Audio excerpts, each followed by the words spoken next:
長距離走をやりすぎることでパフォーマンスが下がるんじゃないかっていう。My name is Ryan Barba, Los Angeles Angels. I'm the assistant field coordinator. We have to have a philosophy, right? We have to have a way that we evaluate players.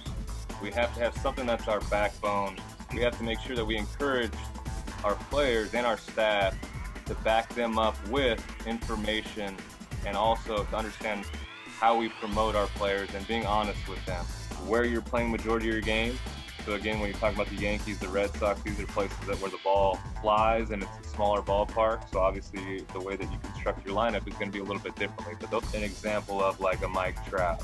If he hits fourth or fifth, there may be some opportunities for him to knock in runs.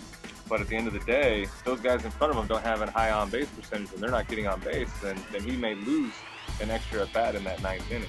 This is a nice opportunity for me to share with you, go about training some of our pitchers in the United States. Conditioning for pitchers, huge topic over here. Long distance running decreases explosive power, which pitchers can't afford. The faster they move, it helps you out mechanically. This shows some of the throwing program as well, and this is what we were talking about, like a pull down where the ball's on a good line. We sit down with the pitcher and catcher and talk about what the game plan is for that pitcher, what his strengths are, what his weaknesses are, what percentage of pitches. I like to have him move around. A quarterback that's playing football, move their feet, throw to their partner. The two-way player, but as a starting pitcher like Ohtani, he's able to have a routine in between when he plays.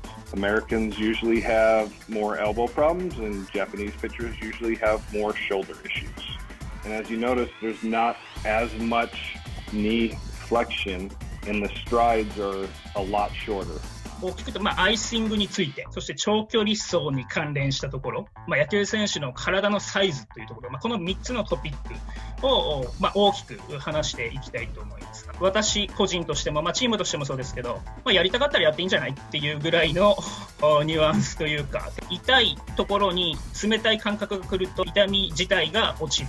メジャーリーグのバッターの平均体重は 101.1 キロ、50年ぐらいで15キロぐらい増えてるそうです。こう見るとですね、全身のストレングスとかパワー、スピード、パフォーマンス要素アップの一部なんですよね。このラウンドテーブルディスカッションということで、私たちはあえてミーティングっていう言葉を使わずに、僕らのオープンマインドを促すというか、メジャーリーグはだいたい2月の半ばぐらいからスプリングトレーニングが始まって、3月下旬にシーズンスタート。152試合を消化してプレーオフ。スプリングトレーニング中はもう朝早く5時半ぐらいに私たちは入って、選手の治療、リハビリ、ストレッチとかエクササイズとかをしていきますね。